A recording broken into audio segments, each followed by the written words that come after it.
Hi everybody, I'm Connors-Brady, and this is my math practice lesson for module 1.2, and I will be doing my lesson with the multiplication beadboard. For the purpose of this practice video, I will be presenting my lesson to Lucy, who's obviously sitting right here. So, without further ado, hi Lucy, thank you for joining me at lesson today. I have noticed the really fantastic math work that you've been doing lately, and I think it's time that we learn about this material called the multiplication beadboard. Usually my students get really excited when I introduce them to the multiplication beadboard because it's one of the first, if not the first, of the multiplication materials that they get to use, and so it's a graduation for them into the hierarchy of math functions. So usually they do. They get really, really excited when they realize that they are going to now finally get to not only practice multiplication, but use the multiplication material. So, and if I was in my classroom, I would have collected this material from the shelf with Disney for my students so that they can see exactly how it's stored and how to restore it properly. So Disney, when I do this work with students in lesson, I like to have a pad and a pen. But when you do this work, you already have material in your binder that provides you math problems for you to work out. So you can just go to that multiplication section of your binder when you want to complete this work and you'll be prepared. So the first thing I like to do is take out my tiles. And you'll also notice these red dots in this tile box. Just take out one of the dots and put it right in the corner of this multiplication board. You can see that there's an indentation ready for that. And then I like to organize these number tiles in order down the map, so that as I'm looking for them to complete my work, I can find them more easily than if they were all mixed up.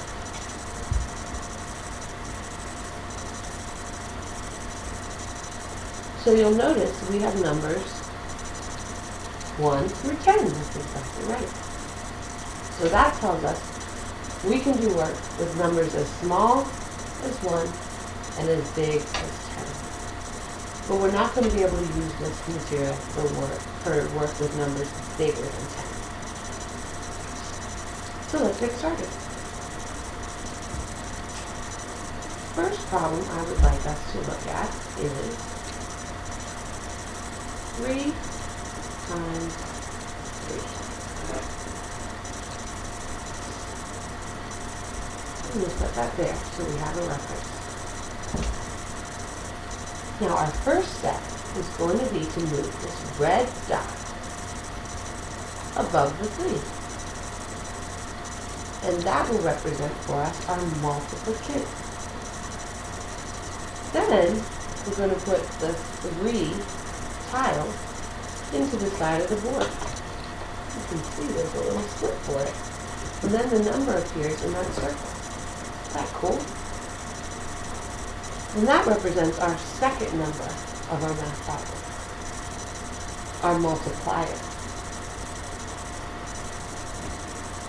Now I need to use these red beads. And what I'm going to do set these into the tray in groups of 3. Because what this problem means is I want 3 groups of 3. We're going to see how many that is altogether.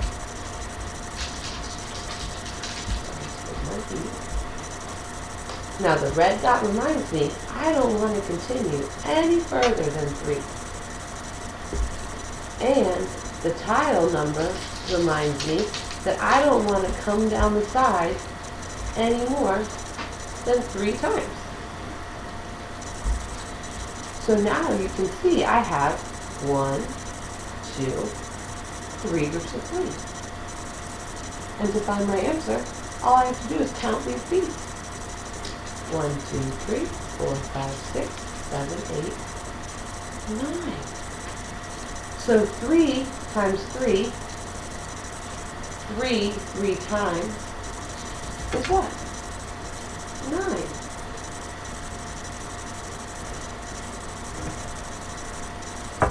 And then when I'm using the Post-its when I'm presenting a lesson, I like to just slip them off and put them either right above the mat or right on the mat or down the side so the students can have that reference as to the problems they worked out already. So, should we do another one? I would love to. We're going to take these sheets and restore them. And we're going to take this tile and put it over here. And we'll restore our red dot into its special spot. And now we're ready to do another problem. So that one seems pretty easy. Let's do one that's a little more challenging. Let's do 5 times 4. Let's see how we do that. So where do I want to move this red dot to represent the multiplication? Above the 5. And what number do I need to put into the spot on the side? 4.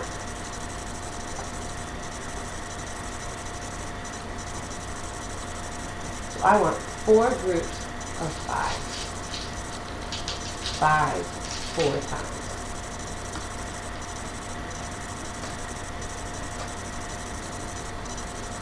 So now I have 5 how many times? 1.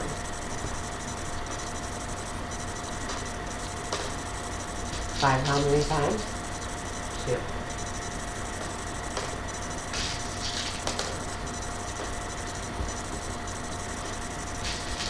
How many times do I have 5 now? 3.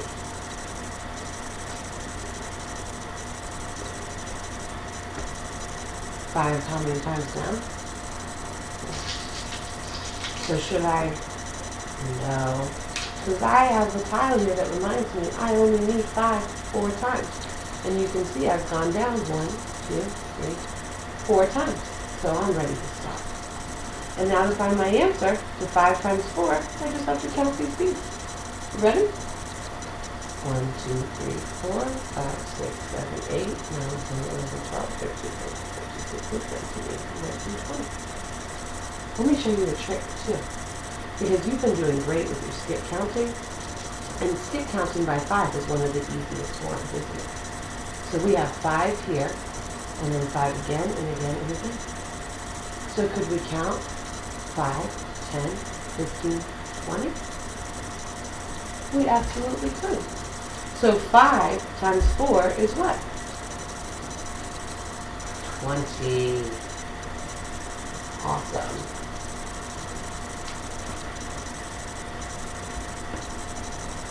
And we'll restore our material. Let's do one more together, just to make sure you really have the hang of it.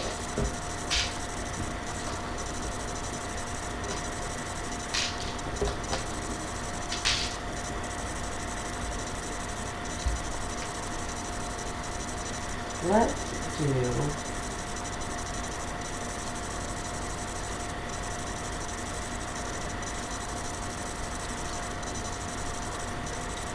6 times 3. So where am I moving the red dot? Above the 6. And what number am I inserting inside? The 3. So I want 6. How many times? 3. Exactly right. So there's 6 how many times?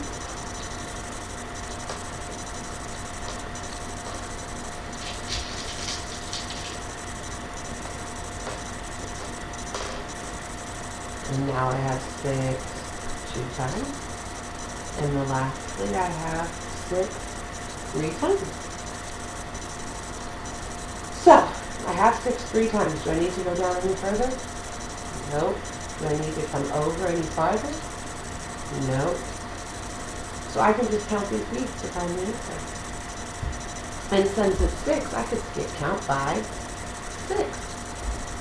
6, 12, 18.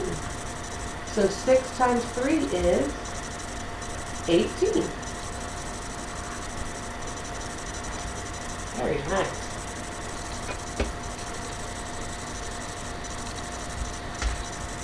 I think you've got the hang of this. I'm going to restore this for you. Would you like to continue working on this work? I would love it if you would practice it by yourself. And you already have follow-up work in your binder ready to go, which is so fantastic. So I think you're ready to complete this work on your own. What do you think? Awesome. Thank you for coming to lesson.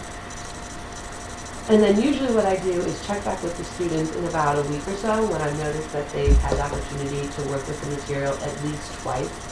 And I have them get out their binder and we look at the problems that they've completed and discuss how accurately they've been completed. Plus we get out the material itself and I just work through a couple of problems with them just to ensure, because when it comes to fact fluency, I like to really make sure that they are doing it correctly and learning the skill correctly, because they need to know their basic math facts in order to be more successful on other materials, for example, the checkerboard.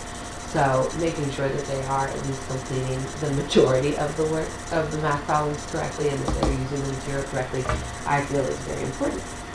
So that is my lesson on the multiplication beadboard. Hope you enjoyed it.